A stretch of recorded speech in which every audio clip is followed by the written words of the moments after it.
Les agradezco mucho por estar en este espacio. Mi nombre es Andrea Bedoya. Quiero darles la bienvenida a todos y todas por estar hoy acompañándonos en este segundo conversatorio que pertenece a un ciclo de conversatorios llamado Mujeres, Debates y Transformaciones. En este conversatorio estaremos hablando sobre los derechos reproductivos y sexuales de las mujeres en el Caribe colombiano. Para mí realmente es un placer poderlos acompañar y estar con ustedes hoy y que ustedes hayan sacado este tiempecito para conocer un poco más de este tema. Quiero también expresar mi agradecimiento profundo a Janet Martínez, cofundadora de Sede Social, que hace más de 26 años hace un trabajo increíble por los derechos sexuales y reproductivos de las mujeres, y también a Delia Posada, es trabajadora social del Centro CEINE en Villa Selene, que está en conjunción con Sede Social desde hace muchos años. Entonces son expertas en este tema. Muchísimas gracias por aceptarnos esta invitación. Y finalmente también dar agradecimientos a la biblioteca, a la CLENA y también a doña Rosiris por permitirnos también que este espacio sea posible. Para dar inicio como a este proceso, quiero contarles un poco de cómo va a ser el tema. Vamos a dar como un recorrido entre ese panorama histórico de lo que han sido los derechos sexuales y reproductivos de las mujeres, tanto el pasado como la actualidad, conocer un poco también de esa actualidad y cómo están ahorita los derechos en el Caribe, hablar un poco del trabajo de Sede Social y bueno, finalmente abrir el espacio para preguntas y digamos para reflexiones colectivas, que es para lo que también estamos en este espacio. Entonces yo quisiera comenzar preguntándole a Janet, ¿por qué, Janet, esos derechos sexuales y reproductivos son derechos humanos y se deben garantizar para todas las personas? Buenas tardes.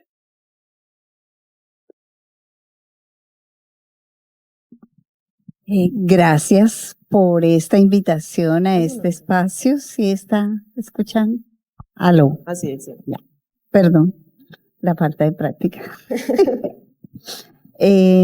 Bueno, primero que todo, mi gratitud. Qué bueno poner en escena un tema como estos, tan necesario, como tan a la vez tan de actualidad, no por lo positivo, sino por lo negativo de las cifras que tenemos en una realidad violenta. Entonces, hablar de derechos sexuales y derechos reproductivos convoca también a una reflexión. Decir en la pregunta que tú me haces como derechos humanos, pienso que el reclamo es histórico, que lleva siglos de haber sido un reclamo cotidiano desde el cuerpo y el sentir de las mujeres. Por ejemplo, tenemos a una joven en el siglo XVI en París que la mandan la asesinan por haber tenido relaciones con su novio, y antes de morir, antes que la lleven a la guillotina, dice: de París es el rey, mi cuerpo es mío. Entonces digamos que es una lucha histórica, pero que los derechos humanos son derechos que corresponden en una legalidad a finales del siglo XX, mediados del siglo XX y finales, y que corresponden también a un deseo y a un trabajo muy profundo de mujeres feministas que miraban los derechos humanos desde nuestros cuerpos. Y por supuesto, fueron batallados mucho antes que llegaran a las legislaciones, y en este espacio vale la pena una memoria y un homenaje también a la pionera de los derechos sexuales y reproductivos, no solamente en Colombia, sino en América, que fue Marilady Londoño, o que es, porque es una mujer sexóloga, psicóloga, que aún vive y que merece todo el homenaje que podamos rendirle nosotras las mujeres y en especial las feministas por haberlo puesto en una escena nacional e internacional. Hay una narrativa en Semana que dice cómo el 13 de junio de 1981 las colombianas y los colombianos se aterraron por una voz que decía: no puedo concebir los derechos humanos sin que se conciba las sexualidades de los cuerpos de las mujeres. En un programa que se llamaba Sexo y Pantalla, y allí entrevistaron a Marilady Londoño, y por primera vez también esa voz la callaron porque las corrientes conservadoras de Colombia no le dieron más publicidad a este programa, y luego al año siguiente, en 1981, en Paraguay lo lleva a un congreso internacional de sexología, esta idea argumentada de por qué la sexualidad tendría que incluirse como un derecho humano. Entonces comenzaron también las críticas que posiblemente ella se había inventado, y ella mostró allí cifras, sexóloga, psicóloga, cómo en las consultas las mujeres, ella había ido recopilando la mayor queja de las mujeres. Una era cómo la represión del deseo, del placer, del amor mismo o de la relación del cuerpo con otra persona que le atraía no podía ser posible si no se casaban. O las mujeres casadas que tenían relaciones obligadas, relaciones sexuales, y su fin, o violadas, y su fin era tener los hijos. Bajo estos argumentos, y por supuesto la ovación y el trabajo que de ahí en adelante sigue, los derechos sexuales y los derechos reproductivos, que comienzan también a ser, sobre todo desde la década de los 80, con la CEDAW, por ejemplo, que habla de la no discriminación de las mujeres y los compromisos que tienen los gobiernos para hacer cumplir que realmente los hombres y las mujeres sean tratados con igualdad, que la mujer no sea discriminada, y esa responsabilidad sobre todo sobre los estados. Las convenciones internacionales vienen a ratificar los derechos sexuales lentamente. Esto no es una sola, no es un solo momento. Siguen las luchas y los grupos feministas hablando de sexualidad. Primero se habla de reproducción, como es la Convención de Población y Desarrollo que se hizo en el Cairo en 1994, donde allí la reproducción se convirtió también en un derecho humano.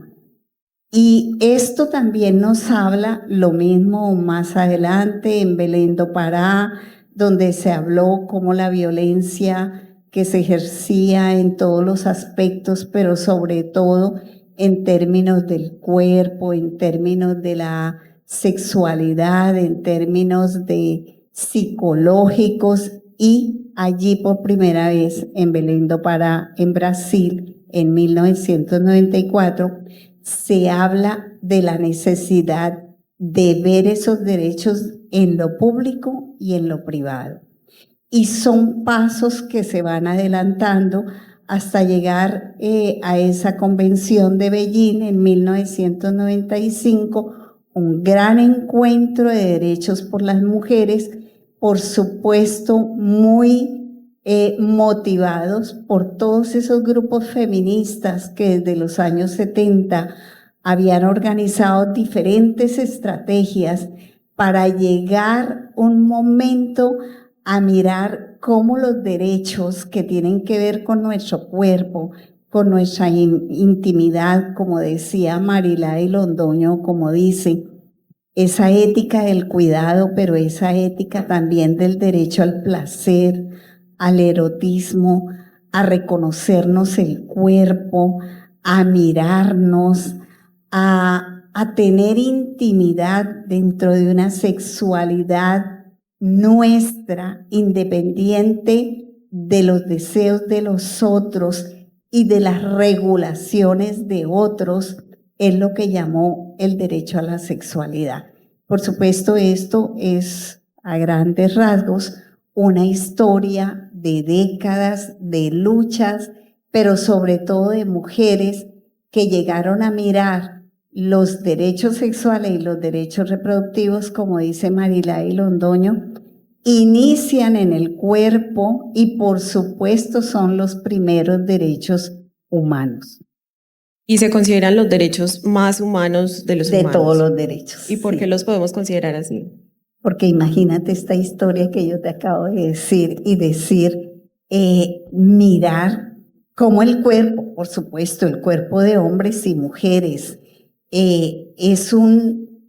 representa la primera dignidad de ese ser vivo que está allí, el primer momento de la vida que merece todo el amor, el respeto y también todos los derechos que en una sociedad democrática se permitan. Mira una cosa, Andrea, y el público diría, hay algo muy lindo en la ética que dice Marilady Londoño y es que invita, ¿qué tal que reconociéramos los verdaderos derechos sexuales y los verdaderos derechos reproductivos desde nuestros cuerpos?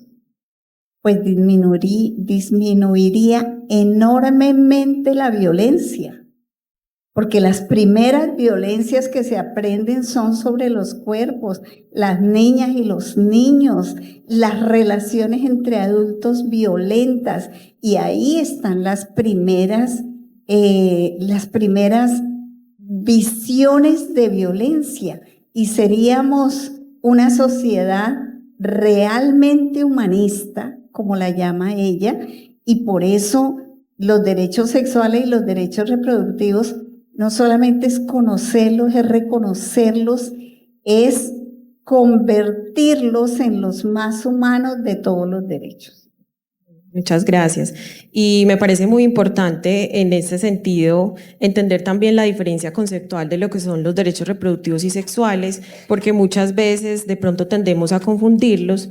Los derechos sexuales se relacionan directamente con la capacidad que nosotros tenemos como seres humanos de elegir libre, placentera y sanamente nuestra sexualidad. Cuando hablamos de una sexualidad saludable, hablamos de que desde que somos pequeños, niñas, niños, debemos acceder a una educación y a unos servicios de salud con una información que nos permita respetar y ejercer ese derecho a la información que tenemos desde pequeños. También hablamos de una sexualidad libre, porque la sexualidad se debe vivir desde la autonomía, desde la información, y que nadie puede tomar decisiones sobre nosotros, sobre nuestra sexualidad. O sea, no debe haber coerción, no debe haber violencia, no debe haber discriminación. Y placentera, porque la sexualidad, ante todo, no tiene que llevarse siempre al punto de la reproducción. Bien nos decía la psicoanalítica Marian Rojas Estapé, que el ser humano se rige por el placer, y la alimentación y la sexualidad son los dos puntos específicos. Entonces, ejercer una sexualidad que no solamente se lleve a la reproducción, también es parte del bienestar del ser humano. Y hablar un poco de los derechos reproductivos también es enfocarnos en entender que todos tenemos la capacidad de libremente elegir nuestra maternidad o las maternidades que queramos. Este derecho se compone de diversos puntos. Primero, el derecho a saber si quiero tener hijos, si no quiero tener hijos, no por medio de presiones sociales, no por medio de mis amigos, no por medio de presiones familiares. También es importante saber que tenemos derecho a decidir cuándo tener hijos, con quién tener hijos, cuántos hijos tener. Además de eso, tenemos derecho a que se nos informe y se nos dé información concreta sobre métodos anticonceptivos, sin importar nuestra situación económica o nuestra ubicación geográfica. También a que se nos expliquen qué son esos métodos, cómo funcionan, qué efectos secundarios tienen, cuáles son esos beneficios. No simplemente porque estos son los métodos que hay, voy a elegir cualquiera. No, es tomar la información, entenderla e interiorizarla. Entonces, conocer como todo este panorama de los derechos, realmente a lo que nos ayuda a nosotras es tener autonomía, es tener información y, como decía Janet, finalmente es también, digamos, prevenir esos abusos y violencias. Acá tenemos algunos de los derechos que son como los más importantes dentro, como para hacer un resumen, dentro de los sexuales sí o sí tenemos que tener en cuenta que cada una de nosotras tiene la posibilidad de elegir con quién estar, cuándo iniciar nuestra vida sexual, cuándo tener relaciones. Nadie nos debe obligar a tener una relación sexual o a iniciar nuestra vida sexual sin nuestro consentimiento y sin nuestra decisión. También vivir una vida sexual consciente y sin ningún tipo de violencia, vivir nuestra orientación sexual de una manera libre, sin que se nos discrimine por nuestra identidad de género. También acceder a la información sobre cómo cuidarnos, o sea, es muy importante que a las niñas desde pequeñas se les lleve esta información y disfrutar de nuestro cuerpo y de nuestra intimidad sin ningún temor o sin ningún prejuicio. Y bueno, dentro de los reproductivos finalmente está decidir si se quiere o no tener hijos, porque no todas las personas quieren tener hijos y es importante entender eso. ¿Cuántos hijos se quieren tener? ¿Con cuánto espacio de tiempo yo quiero tener esos hijos? O sea, son decisiones propias, como les decía, no porque entonces me caso y mi familia me está exigiendo que tenga un hijo, entonces yo voy a ser mamá en ese término. También elegir el tipo de familia y entender que sí o sí la maternidad es una elección y no es una obligación.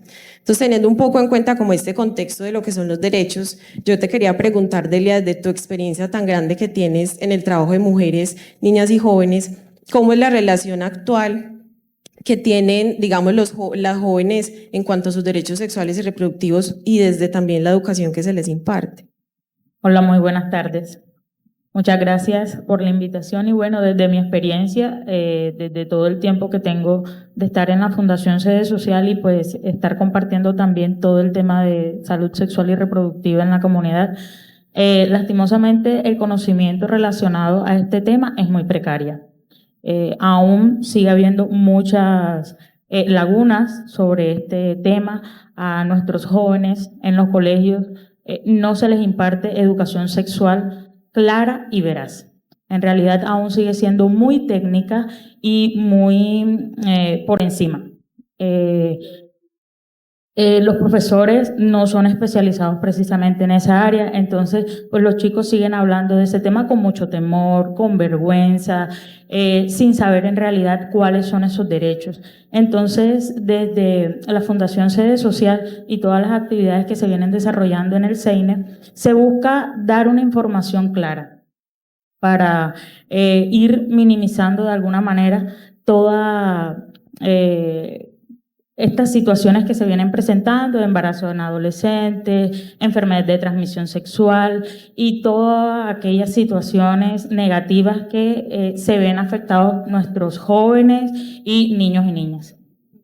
Y no sé, Janet, tú nos podrías contar de pronto cómo uno puede pensar una educación para estas niñas en el futuro. Yo diría que no solamente en el futuro, ya. Bueno, yo quisiera como agregar algo a lo que tú decías, Andrea, y es que los derechos sexuales y los derechos reproductivos también tienen que ver, son dinámicos, son cambiantes, tienen que ver con el desarrollo, por ejemplo, de la ciencia. Los anticonceptivos aparecieron en un momento gracias a, digamos, a la evolución también del reconocimiento del óvulo, del comportamiento del cuerpo, y en ese sentido van a seguir evolucionando. O sea, la inteligencia artificial, todo lo que tiene que ver con las nuevas tecnologías, la forma de reconocernos los unos con los otros, posiblemente todo eso cambiará. El erotismo puede ser frente a la pantalla, bueno, ya de alguna manera lo es, no será tan burdo, no sé, pero irá cambiando. Entonces, pienso que hay una necesidad enorme de información, de formación, de lenguajes claros, contundentes, adecuados y llamar las cosas por el nombre.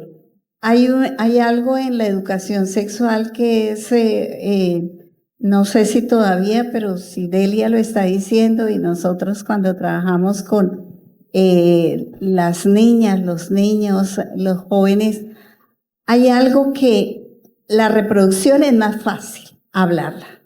Porque entonces con la reproducción, este es el óvulo, estos son los ovarios, aquí está el pene, este tate.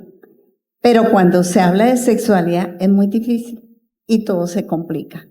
Porque la sexualidad tiene que ver con todo. Y cómo explicar el erotismo, pero cómo hacerlo, que es una realidad. Andrea dijo algo que me gustó mucho y que quienes vienen trabajando en sexualidad hablan de eso. El goce, el placer, tiene que ver con esos sentidos que se abren y lo compara con la comida, ¿verdad? Hace poco una niña adolescente me preguntaba, Jane, ¿y por qué es tan fácil que quede, por qué el embarazo adolescente?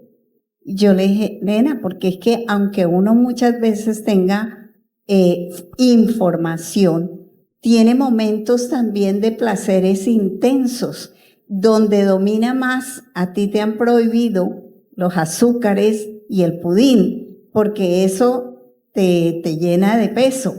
Pero en un momento dado, si tu mamá no te mira, robas un poquito de pudín y sacias ese placer que tienes. La sexualidad es lo mismo. Si tengo una oportunidad, yo lo que tengo que es estar a tiempo informada, pero el momento del placer no lo voy a negar, ni lo podemos negar, por supuesto, ni lo podemos ocultar. El erotismo es algo parte de esas miradas, como esas voces que el cuerpo nos dice y nos llama, porque es que la sexualidad tiene muchas formas y muchas miradas también. Para algunos, porque eso también tiene que ver con éticas, con morales, con cómo miro yo el mundo, cómo miro al otro, cómo pienso acerca de la vida. Para unos dicen prohibido, para otros libertad absoluta. Cuando hablábamos de los condones con los jóvenes, que Naciones Unidas, Derechos Humanos, reconoce Convención de Viena, 1993, cuando reconoce los derechos sexuales, los derechos reproductivos como derechos humanos y hace énfasis en los derechos humanos de la dignidad. Cuando nosotros hablamos de adolescentes para Naciones Unidas es de los 10 a los 29 años. Y para nosotros decimos, ay, una niña de 10 años, ¿y cómo le vamos a hablar de erotismo? ¿Cómo le vamos? Sí, le llegó la primera menstruación, el otro, el vecino abusó de ella, la tocó, y la pobre niña no sabe expresarse porque nosotros tampoco tenemos lenguajes para comunicarnos de ese cuerpo, de esas sensaciones. Por eso hay abusadores que dicen, no, pero si la niña lo permitió, por supuesto, porque erotizan al cuerpo, porque hacen de ese cuerpo de la niña y del niño un objeto erotizado y por supuesto que es un placer sentir en un momento dado, pero es un delito, por supuesto, porque un mayor está dominando el cuerpo de un menor, de una menor. Tienes toda la razón.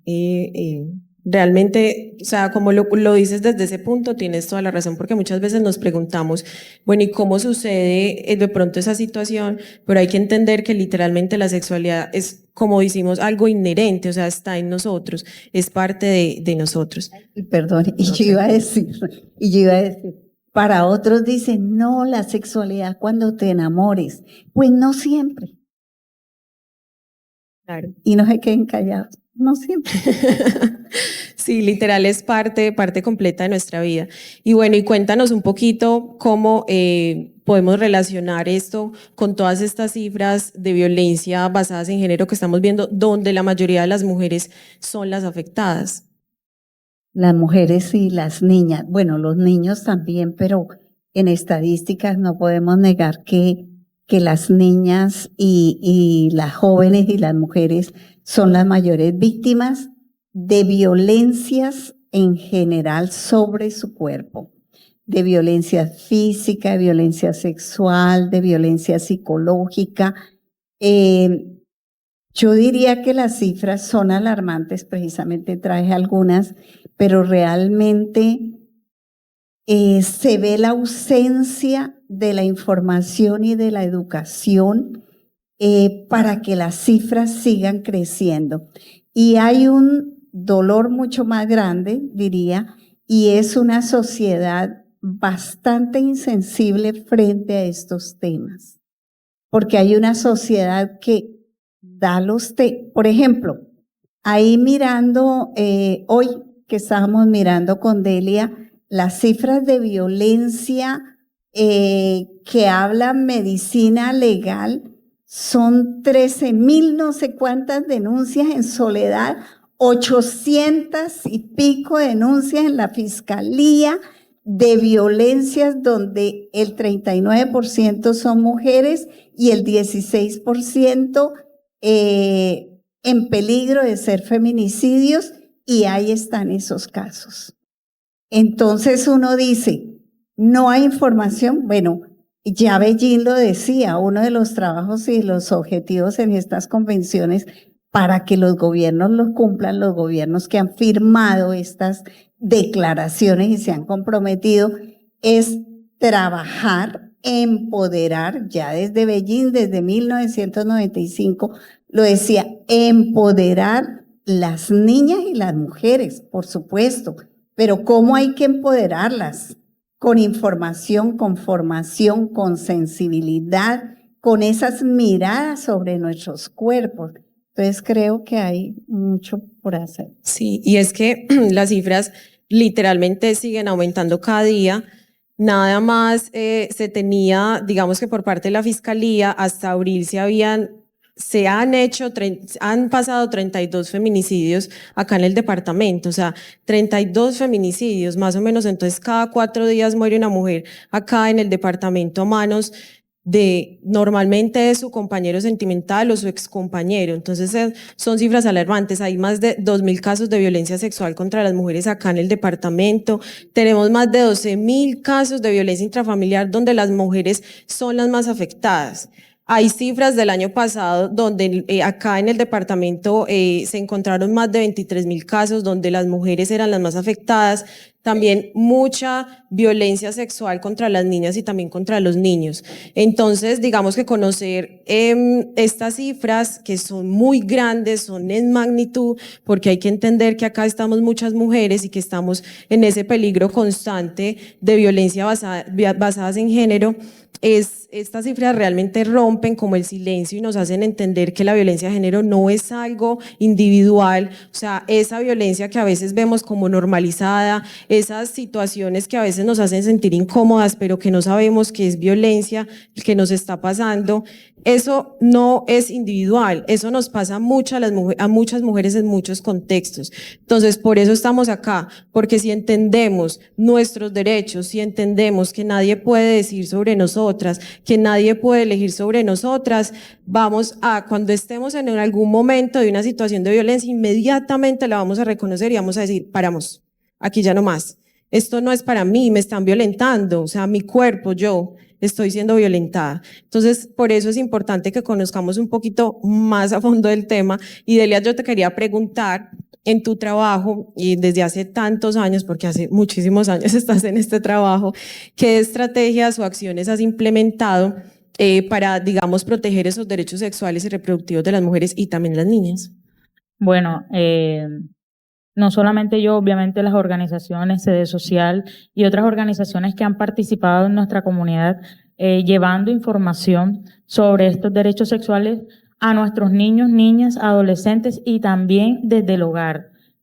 No solamente llamando que vayan a un lugar y escuchen un taller, sino ir casa a casa, porque a veces precisamente esas violencias no permiten que salgan de la casa. O sea, cuando nosotras llegamos a la casa, le informamos, decimos que esto es violencia, que lo que usted está viviendo, usted lo puede denunciar, de que usted puede tomar la decisión de irse o no. Entonces, muchas mujeres agradecen eso y han tomado una decisión. Pero pues este tipo de procesos no son de corto tiempo, siempre se tiene que hacer un trabajo, un proceso, entender, empatizar. Obviamente todas las mujeres no tenemos las mismas oportunidades, lastimosamente. De pronto yo en estos momentos estoy acá, estoy hablando con mucha propiedad, pero claro, también en mi comunidad hay muchas mujeres que pueden hablar con mucho miedo, que en el espacio en donde estoy desarrollando mi trabajo, cuando llegan y comenzamos a hablar sobre su situación, solamente dicen, no, pero eso es normal. Y decimos, bueno, ¿qué es normal? Es normal que yo tenga relaciones con él porque yo soy su esposa. Es normal que mi hija no sepa cuáles son sus partes porque está muy pequeña.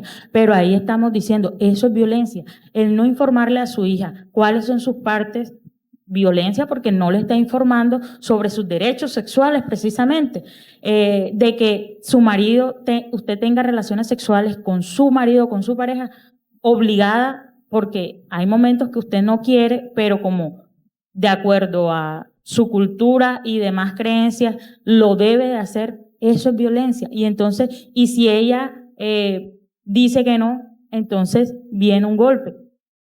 Entonces, todo ese proceso que se ha venido haciendo, se ha logrado mucho, sí, pero todavía también hace falta mucho por hacer, porque la cultura en estos momentos también, que tenemos personas de nuestro país, Venezuela, que también venían con otro conocimiento sobre los derechos sexuales y reproductivos, que cuando llegan aquí y comenzamos a hablar sobre esta temática, para ellos también fue como, allá en Venezuela no se hablaba de este tema.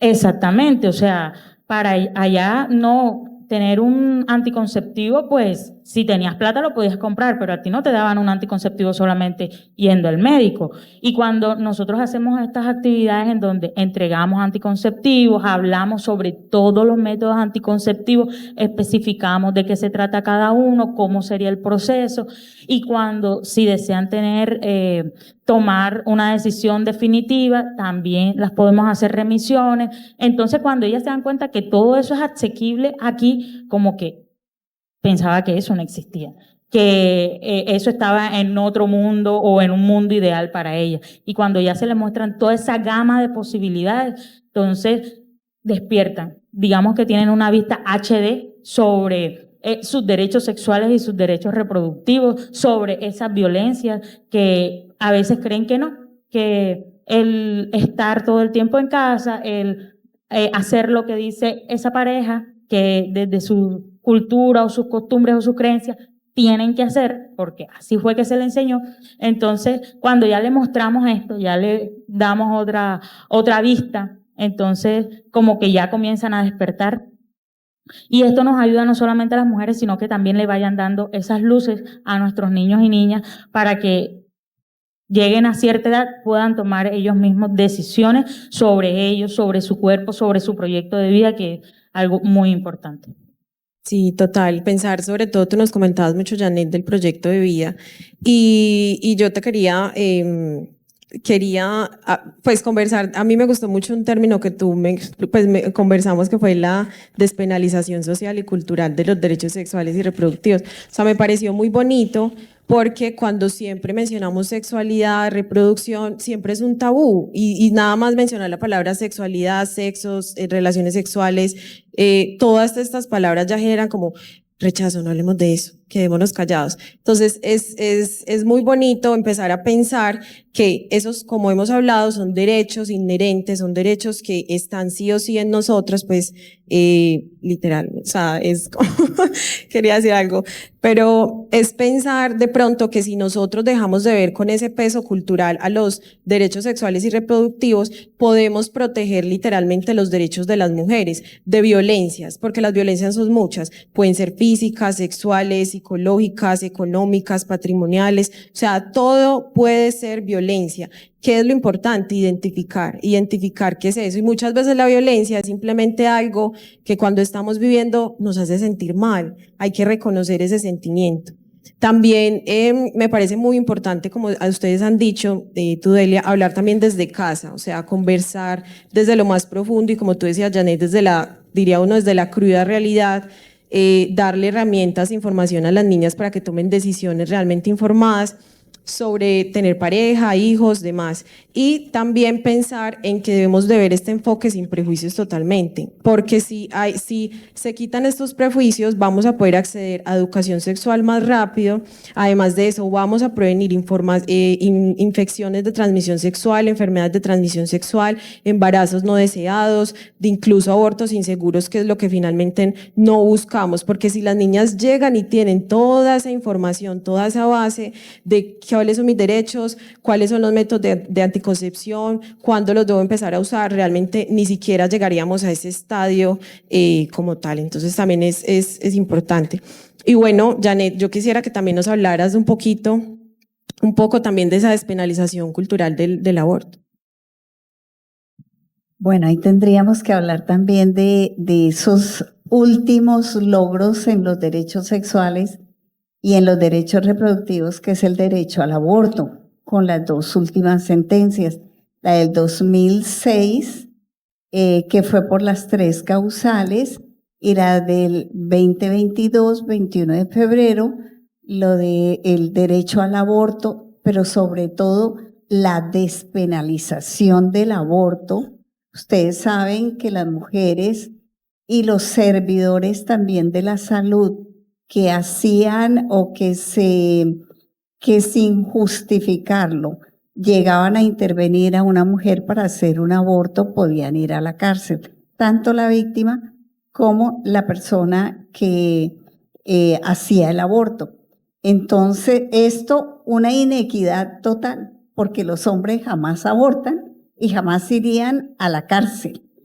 Cuando Sede Social nace, por allá como en el año 99, defendimos un caso, feministas de todo Colombia. Nosotras pertenecíamos a la Red Colombiana de Mujeres por los derechos sexuales y por los derechos reproductivos, y en Colombia entera comenzaron los grupos feministas a defender un caso de Olga Lucía, una mujer campesina que fue violada en un camino, le hicieron tomar una gaseosa, algo así, y fue violada. Ella, en su ignorancia, fue creciendo su estómago, su barriga fue creciendo, y ya cuando ella se dio cuenta que estaba embarazada, sin ningún cuidado ni información,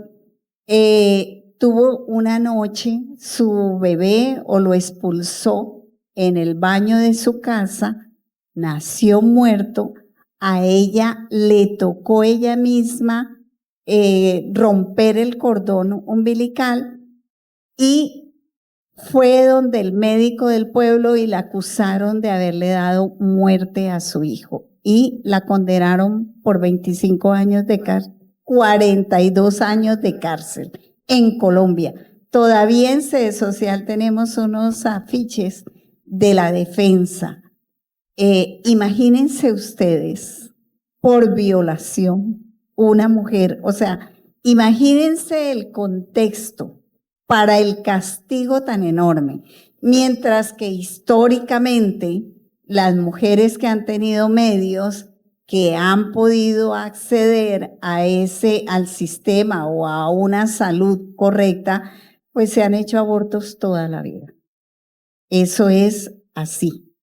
De encuestas que se realizan entre mujeres de 15 a 55 años, el 96% de las mujeres alguna vez en su vida se han hecho un aborto. Así que esto es una sociedad de doble moral, solapada, mentirosa, y para llegar a estos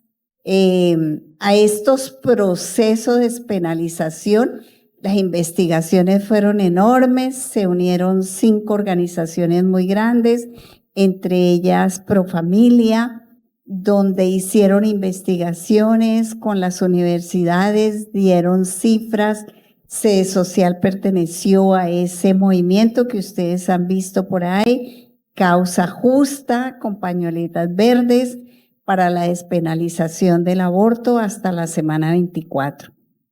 Ese ha sido todo un logro, pero también toda una lucha contra todo un sistema que ha estado de espaldas a las necesidades del cuerpo de las mujeres, porque ese es un asunto de mujeres. Por fortuna tenemos una de las legislaciones más avanzadas en ese sentido en América Latina, y por supuesto gracias a este movimiento tan grande, pero todo esto tiene que ver con un contexto, una sociedad, una cultura de estigmas, de tabús, de miradas desde otras, digamos desde una cultura muy tradicional, a pesar de tener, porque todos estos avances en la legislación colombiana también se han dado gracias a una constitución del 91, una constitución laica, una constitución que en su introducción se une a la defensa de los derechos humanos, y en el artículo 43 también habla de esos derechos de las mujeres. Entonces, digamos que hay una regulación, hay unos procesos legislativos y movimientos sociales fuertes, pero no una sociedad que admita todos estos cambios. Y a eso es lo que tenemos que apostarle, y lo que dice Delia, a la despenalización social, no juzgar, no estigmatizar, permitir que seamos libres con esa libertad del respeto, de la autonomía, de las decisiones, porque nadie obliga a otra mujer a que aborte, nadie. Es una decisión. Incluso hoy en esta sentencia 355, las niñas que quedan en embarazo por diferentes razones pueden decidir independiente del consentimiento de las personas tutelares o familia, pueden decidir de manera autónoma si se van a practicar el aborto o no lo hacen. Esa es una decisión autónoma. Y por eso yo hablaba de el empoderamiento, trabajar mucho la autonomía sobre los cuerpos. Eso que decía Delia, tan importante, que allá lo hacemos en Sede Social, cómo trabajar el proyecto de vida. Así comenzó Sede Social, trabajando con las mujeres los derechos sexuales y los derechos reproductivos. Decíamos, bueno, terminamos trabajando con la niñez porque hablábamos con las mujeres y cuál es el proyecto de vida de ustedes.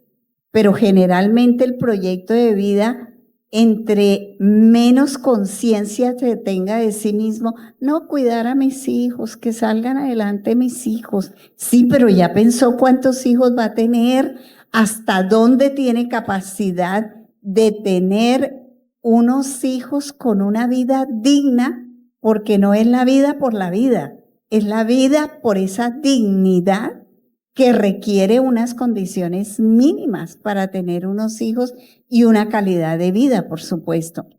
Entonces, despenalizar el aborto, los derechos, y el aborto también, los derechos sexuales y los derechos reproductivos, tiene que ver con toda una concepción de miradas acerca de la sexualidad, del cuerpo, de la reproducción. Venimos de una tradición milenaria donde la sexualidad de la mujer era para la reproducción. Afortunadas las mujeres de hoy que podemos decidir cuántos hijos, que tuvimos la fortuna de tener una medicina que nos dijera, vea, los anticonceptivos son estos. Hace falta todavía, por supuesto, trabajar esa misma medicina para que el cuerpo de los hombres sea intervenido en términos de reproducción, ¿no les parece? Sede Social trabaja en esto, prevención, con masculinidades conscientes, pero despenalizar socialmente es mirar hasta dónde nosotros juzgamos. Creo que juzgar es una de las principales barreras que tenemos. Dar veredictos cuando no nos los han pedido. Y por supuesto, excluir las personas cuando X o Y situación no está de acuerdo con nosotros. Y eso realmente es antidemocrático porque la democracia nos invita a la inclusión, a las diversidades.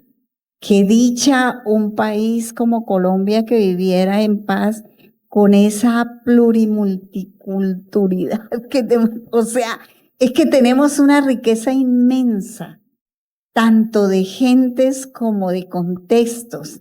Qué rico que apreciáramos esas diversidades desde aceptar y mirar con amor cada una de las diferencias. Sí, y Delia, quería preguntarte de pronto en este proceso, no sé cuáles de pronto pueden ser los obstáculos, digamos, para la prestación de ese servicio que muchas mujeres a veces no pueden tenerlo. Bueno, desde el Centro Educativo Integral Nueva Esperanza, Innovación Social, Sede Social, se han desarrollado muchos talleres, actividades relacionadas precisamente al aborto y a suministrar toda la información clara sobre esta sentencia, pero aquí falta mucha información, como lo mencioné anteriormente. Cuando se le llega a la comunidad, a la mujer, y se le dice, mira, ya hay una despenalización del aborto, muchas obviamente nos miran como que ustedes no quieren a los niños pequeños. Ustedes son lo peor, ustedes nunca van a tener hijos y demás. Y cuando uno le dice, mira, el aborto es una decisión de cada mujer. Nosotros tenemos actividades en donde para colocar implantes subdérmicos, entonces hacemos el proceso de que se hagan la prueba de embarazo. Y hay mujeres que llegan a la prueba de embarazo positiva y tienen esas dos opciones. Y nosotras, desde una parte muy empática, le decimos, o te hacemos el baby shower o te hacemos la remisión. Y no es que no queramos un niño, es que también se vean en su proyecto de vida. En 6 meses, en 9 meses, ¿cómo te ves? Si está dentro de tu proyecto de vida, chévere. Si no, pues también tienes una opción. No es que estoy embarazada, es mi única opción y no puedo hacer más nada, no. Sino es que miremos que hay otras opciones, ¿ya? Entonces, el desconocimiento, el creer precisamente lo que dice la señora Janet, el dar esa opinión de manera negativa, es que ya tú te lo buscaste. Y cuando se toma el anticonceptivo, cuando se utiliza el condón, cuando se toma la pastilla el día después y ninguno funciona, porque ha pasado. Sabemos que los métodos anticonceptivos apenas llegan lo máximo hasta un 98%. Ninguno es un 100%. Entonces, la probabilidad de quedar en embarazo existe todo el tiempo. Mientras que haya relación sexual, va a existir esa posibilidad. Totalmente. Entonces, a veces creen, no, es que seguramente no utilizó el método anticonceptivo correspondiente. No, a veces lastimosamente pasa y no está dentro del proyecto de vida. Y también han habido muchas mujeres que han ido y hacen su proceso para hacer una ligadura de trompas porque no quieren tener hijos. Y le preguntan, ¿cuántos hijos tienes? No, no tengo. Es que precisamente no quiero tener hijos. Y también la juzgan por eso. Entonces también eres mala porque no quieres tener hijos.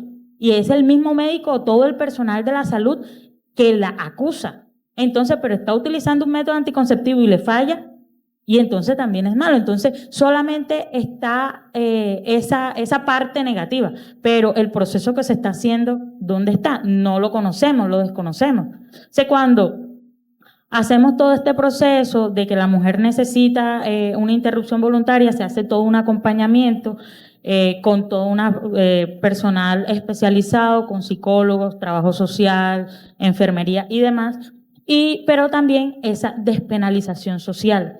Hemos tenido casos en donde listo, hacemos el taller y y eso es importante, de que salen, no, yo no, estoy totalmente en desacuerdo. Es su pensamiento y está bien. Pero esa misma persona que nos ha mencionado que está en total desacuerdo, nos ha escrito y nos ha llamado, mira, hay una muchacha que está pasando por esta situación. Listo. Ella piensa que nunca lo haría, pero que si ella conoce la ruta y puede dar esa información a otra persona, también es. Porque en estos momentos de pronto aquí hay muchas personas que están en desacuerdo, bien, pero que tengan la información y que otra persona lo pueda estar necesitando y que usted diga, no le voy a decir, eso también está mal, porque le está cohibiendo o le está quitando esa oportunidad a esa persona de que de pronto eso no estaba en su proyecto de vida, de que por cualquier otra situación, de que de pronto ha sido víctima de una violación y que por miedo, por ese temor de mencionarlo, de ser acusada, porque cuando es un embarazo por producto de una violación, hay mujeres que no mencionan que son víctimas de una violación y llegan a un embarazo y entonces dicen, pero es que te violaron, fue por tu culpa. Tú eres la responsable, entonces doblemente juzgada, ¿ya? Entonces, ¿cómo logramos ir reduciendo, ir comprendiendo, ir despenalizando socialmente? La educación, el no juzgar, el entender, el ser empáticos.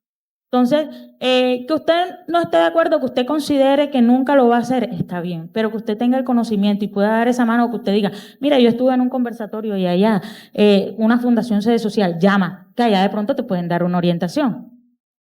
Que este conversatorio haya servido para eso. Sí, esa es la idea de este conversatorio, que podamos obtener información. Y yo también como historiadora quería pues como hablar un poquito de esto. Yo también hace, no sé, como cuando estaba en la universidad, un día me enteré de una cifra que decían que si en el siglo XX las mujeres latinoamericanas no hubiesen abortado, seríamos el doble de la población en ese sentido. Y son diferentes tipos de aborto. Entonces, a mí me llevó mucho a pensar eso, y es pensar que eso también es una práctica ancestral. O sea, eso es una práctica que las mujeres han desarrollado durante muchísimos años, y estuve investigando también de pronto un poco el tema, y resulta que desde Egipto ya habían papiros donde mostraban, digamos, recetas abortivas.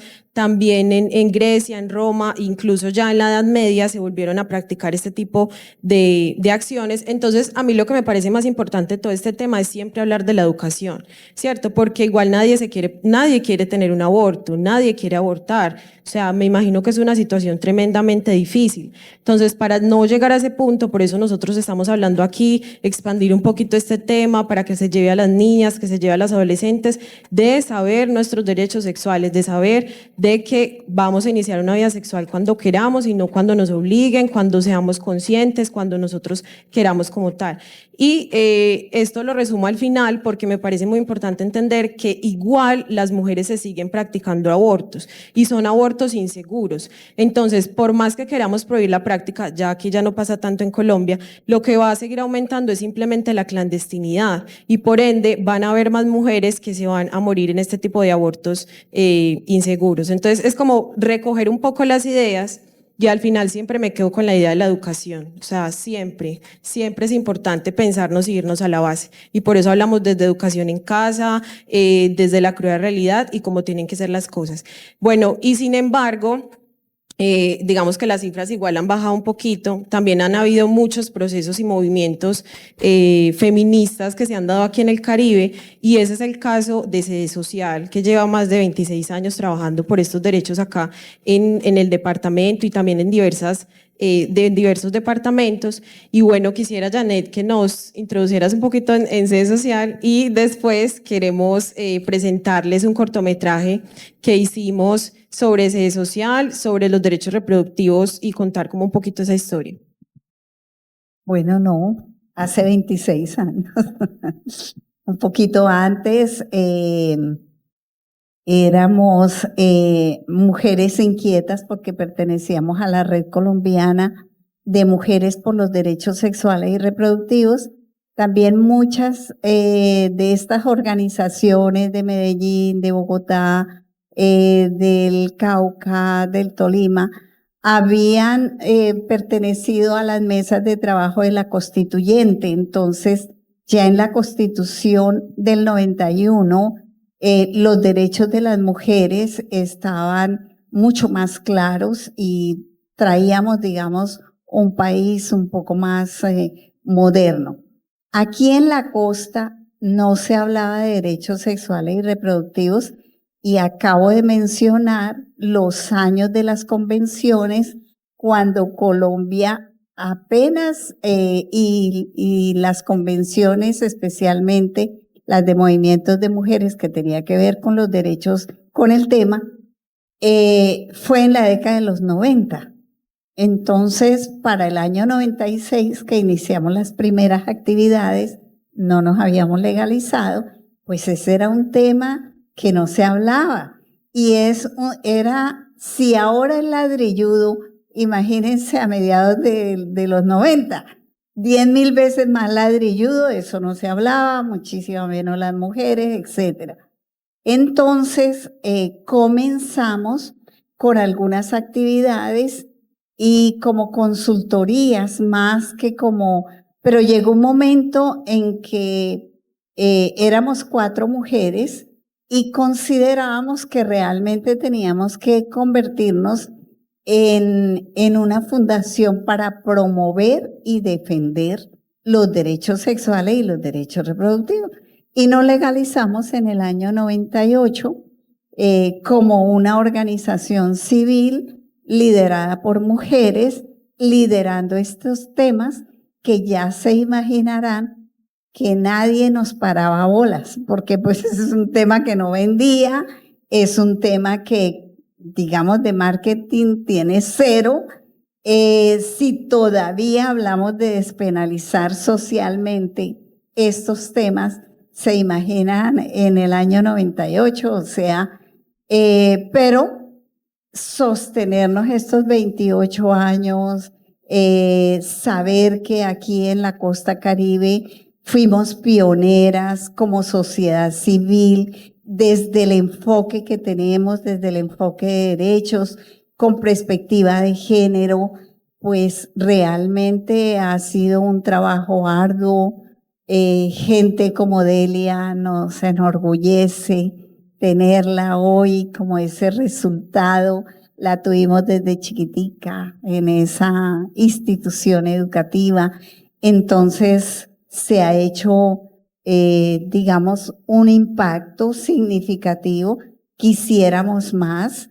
Cuando llevamos estas propuestas por primera vez, incluso enfoque de género a las universidades, créanme que eso con qué se come, eso, y ya habían propuestas políticas de gobiernos que decían con enfoque de género, pero puestas en el papel, no en las acciones. Si aún son escasas, ha sido una lucha fuerte, pero bonita, y esta es una invitación también para decir cómo podemos impactar de alguna manera iniciativas desde la sociedad civil para impulsar desarrollos de sociedades en contextos que lo requieren. Sí, yo he sido testigo de este trabajo de sede social que es muy, muy bonito, y quisiéramos entonces presentarles un cortometraje que hicimos de sede social, y nos enfocamos también en Villa Selene, en el Centro Educativo Integral Nueva Esperanza, Villa Selene, que queda en Soledad. Entonces vamos a proyectarlo.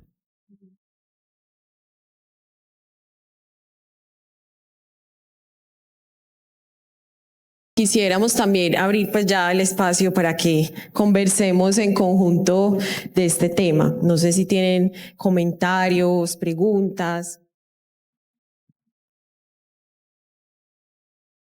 Sin miedo, pues. Estamos aquí para conversar. No sé, Janet, tú si nos quieres dar una reflexión de este video, que te veo bastante emotiva. Bueno, no, un recorrido por lo que hacemos realmente con los personajes. Qué bonitos los testimonios también que dan fe de lo que hacemos y, y no una invitación a unir esfuerzos, a hacer redes de apoyo. Creo que la sociedad en solitario podemos crear sueños, pero poco realizables. Y que estos sueños son realizables en la medida en que unamos, hagamos redes, unamos y tejamos proyectos en común para poder hacer los cambios no tan lentos como los vemos, porque las estadísticas de verdad que son alarmantes hoy, pero creo que es posible también trabajar en positivo y trabajar conjuntamente, y es una invitación como a tejer sueños conjuntos, que es lo único posible que nos puede también hacer soñar desde realidades que podemos impactar. Totalmente, y creo que ese social lo ha venido haciendo. A mí me gustó mucho el colectivo de masculinidades conscientes, y es también pensar en eso, en fortalecer otros tipos de masculinidades ya no tan hegemónicas, tan patriarcales, sino ya más abiertas, más tranquilas, donde todos podamos también incluirnos. No sé si tienen algún comentario. Los veo muy tímidos en este conversatorio. Sí, allá atrás.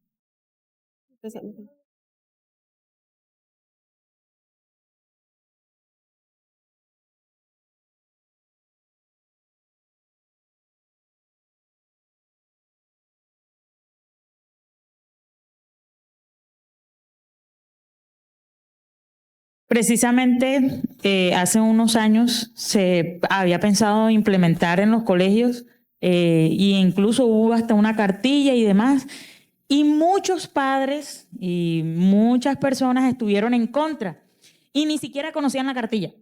O sea, solamente porque decían sexual. Todo el mundo estuvo, no sé si escuchaban eso como, con mis hijos no se metan. Entonces yo decía, pero ya leyeron la cartilla. No, es que hay unas imágenes, pero están seguros que están dentro de la cartilla.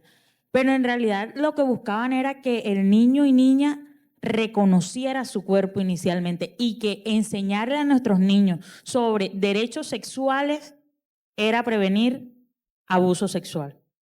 Y que a veces no lo vemos así, a veces que no lo vemos así, sino que las personas, o lastimosamente el desconocimiento distorsiona esa información, sino es que van a enseñar a tener sexo, porque ese era el comentario que decían. Van a enseñar es que ellos tengan sexo a temprana edad, y no, se les está brindando la herramienta precisamente para que ellos conozcan su cuerpo, eviten abusos y más adelante enfermedades o embarazos no deseados, y que tenga su proyecto de vida bien definido.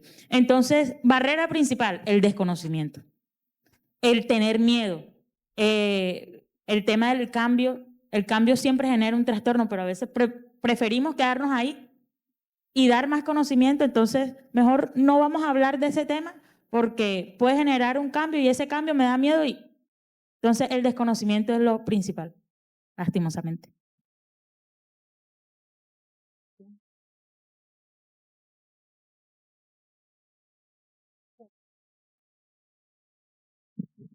Bueno, yo desde educación, yo soy rectora de un colegio en el suroccidente de Barranquilla, el Colegio Lestonac, y además soy monja. Bueno, además no, soy religiosa de la Compañía de María. Creo que esta respuesta frente a quién lo hace, cómo se genera este cambio. Hemos visto con claridad que es un derecho humano, que los derechos sexuales y reproductivos son un derecho humano y la responsabilidad social es de todos y de todas como ciudadanos y ciudadanas. El cambio lo tenemos que generar cada uno. Podemos tener el gobierno que tengamos, de derecha, de izquierda, que plantee las diferentes orientaciones, pero esas orientaciones o las acabamos o las creamos cada uno a su antojo. Sabemos que Barranquilla es una de las ciudades, yo creo que del mundo, más conservadoras, más serán bipolares, más moralistas, más mentirosas. O sea, no solo la literatura lo dice, es real. Y de cada uno de nosotros, a mí me alegra mucho la presencia de tanta gente joven aquí, de cada uno de nosotros y de nosotras depende el cambio. No es de ningún gobierno, es desde el aula, es desde la familia, es desde lo que conversamos, es desde las miradas deshumanizantes que juzgan, es desde todo eso que yo creo que este llamado y como nos han hablado Janet, todas las que nos han ya hablado aquí, pues, o sea, sigamos ese legado, contagiémonos de esto, comprometámonos, porque si no, vamos a seguir viviendo una vida infeliz. Qué bonito es esta mirada, contagiarla a todos. Gracias. Gracias, Ivette. Yo voy a agregar algo, pero lo has dicho perfecto. Yo creo que este tema es un tema que nos convoca desde sentir y saber realmente qué es la democracia, si la queremos construir y si creemos en ella. Y la democracia es inclusión, es respeto por las diferencias y es convocar el bienestar de toda la población. Y convocar el bienestar quiere decir, y no es, digamos, el problema de la sexualidad y la reproducción es que ha estado, el ministerio tiene una orientación que se llama el PES, el Proyecto Educativo Institucional y Construcción de Ciudadanía, que por cierto es muy bonito, o sea, como tal es muy bonito. Para la educación pública está no tan regulado porque no sé si Ivette me irá a decir algo, pero yo no estoy muy de acuerdo cuando dice el ministerio que ese tema puede ser transversal. Entonces los temas transversales son y no son nada, porque puedes tú hablar como te dé la gana o no hablarlo, evitarlo. Y entonces están muy a la voluntad de rectores o de personas que tienen el poder sobre la institución y así como pueden ser tan positivas como Ivette, que realmente es un ejemplo de laicismo, porque la inclusión no es un Estado, nosotros somos un Estado democrático, laico, eso tiene que ver con sumar y no con excluir, porque quiere decir que sumemos, no importa la creencia que cada uno tenga, pero la suma de todos nos hace ver en una convivencia mucho más armoniosa y con bienestar. Entonces yo diría que tiene mucho que ver cómo miramos la vida misma desde la familia y por supuesto todos los poderes que hay dentro de que regulan una sociedad, pero inicialmente la familia, la pareja, el contexto que tenemos. Así creo que, y por eso me gustó y gracias Andrea, el video reúne un poco lo que significan los contextos.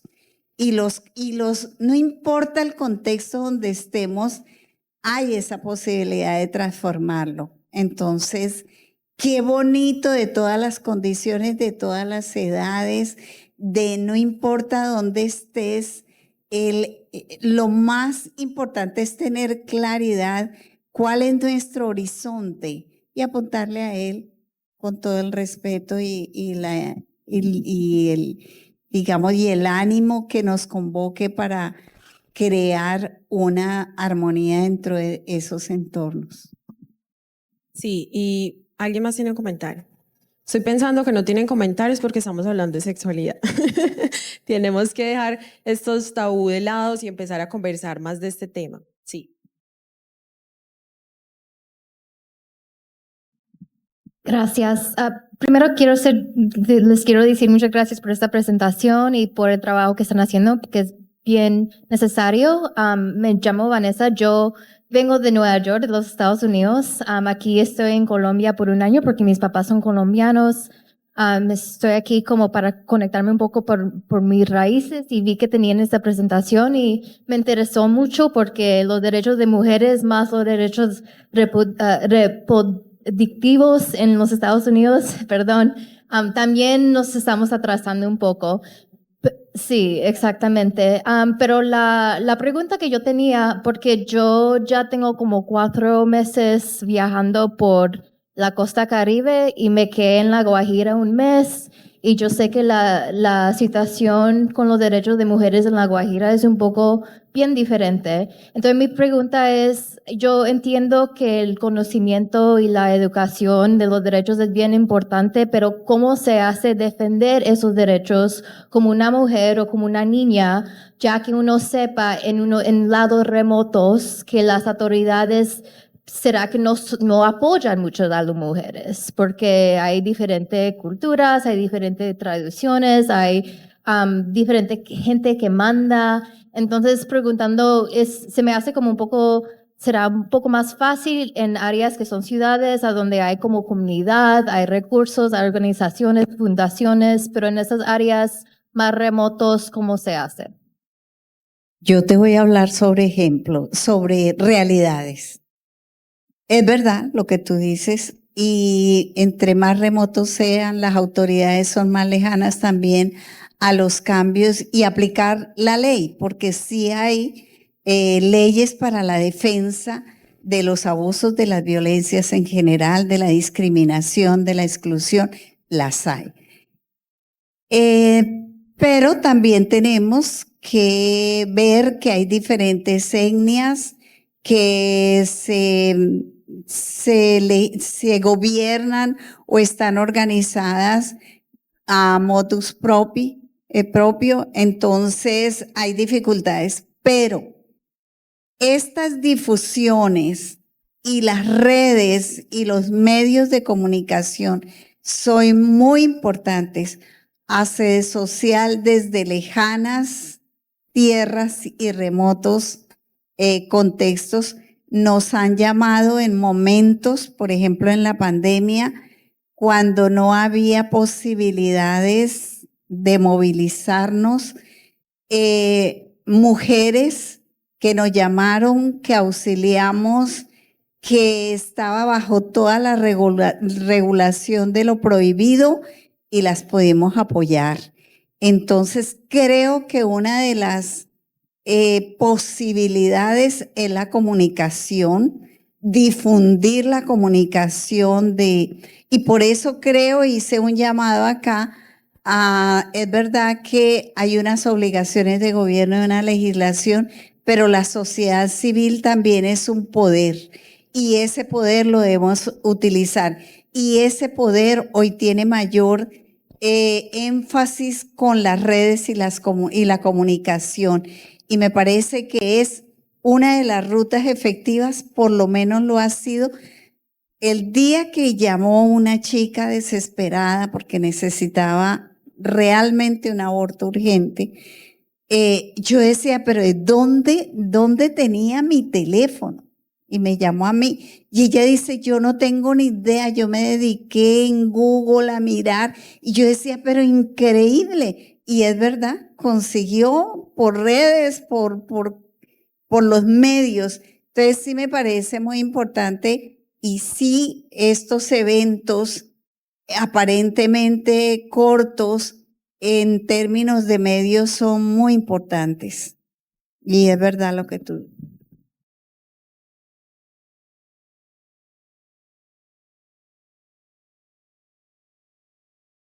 Gracias, buenas noches. Mi nombre es Kelly. Quería un poco responder a lo que preguntaba la compañera y decirte que en todos los lugares de Colombia que yo he trabajado con mujeres, hay alguna organización, una persona o lideresa que trabaja por los derechos de las mujeres, por los derechos sexuales y los derechos reproductivos e incluso por el derecho al aborto legal. Entonces, en La Guajira, por ejemplo, hay dos organizaciones que te puedo mencionar ahora. Uno es el Movimiento Feminista de Niñas y Mujeres Guayú y el otro es el Colectivo de Mujeres del Desierto. Ambas organizaciones trabajan además en su lengua nativa, que es el Guayú Naiki. Entonces, todos los materiales que se reproducen desde la sociedad civil, acá dominada, o sea, desde el centralismo nacional, lo están traduciendo a esa lengua y lo están llevando a sus comunidades, aún teniendo a las autoridades en contra. Eso por un lado. Y por el otro lado, decirte que la Corte Constitucional, por lo menos en Colombia, ha protegido el derecho a decidir de las mujeres indígenas sobre sus autoridades a través de varias sentencias que se han emitido recientemente con casos de aborto que han llegado hasta la Corte Constitucional. Bueno, a ti, Kelly, muchísimas gracias por la información. No sé si alguien más tiene algún comentario. Bueno, para mí lo más importante de este conversatorio es que lo veamos como un espacio donde al menos podamos haber reivindicado y también visibilizado un poco esos derechos, y le hablo especialmente a las niñas jóvenes, a todas estas chicas del INCA que nos acompañaron, de verdad muchísimas gracias, también a Daniela, a nuestras compañeras y a todas las personas y a las mujeres y a los hombres también en general, y es saber que siempre, siempre bajo cualquier circunstancia, bajo cualquier situación, tenemos la posibilidad de elegir y pensar siempre en que una elección siempre tiene consecuencias, sean positivas o sean negativas, entonces siempre pensar como informadamente. Por eso lo que queremos es que ustedes de acá se vayan con la información, la puedan expandir, la puedan llevar y hablar de esto de manera cotidiana, normal. Mira, estos son los derechos que tú tienes, esto es lo que tú puedes hacer, estos son los diferentes tipos de maternidades y bueno, como tener al menos en el paladar esas palabras. Entonces, les agradezco muchísimo por este espacio. Acá les vamos a dejar el QR, nos gustaría dejar el QR por si quieren hacer donaciones también directas al proceso de Villa Selene, al centro educativo, muchísimas gracias, o también directamente pues a Sede Social. También allá en el fondo tenemos a Liliana, quien nos trae pues diversos objetos de Sede Social, como las libretas, las camisetas de acciones por las niñas, que nos sirven para todas esas campañas, entonces ustedes pueden adquirir los productos. También al final les ponemos el QR del grupo de WhatsApp por si se quieren unir, para que puedan asistir también a los otros conversatorios. Y bueno, muchísimas gracias de verdad por asistir y un aplauso para ustedes este viernes a esta hora por acá. Bueno, muchísimas gracias.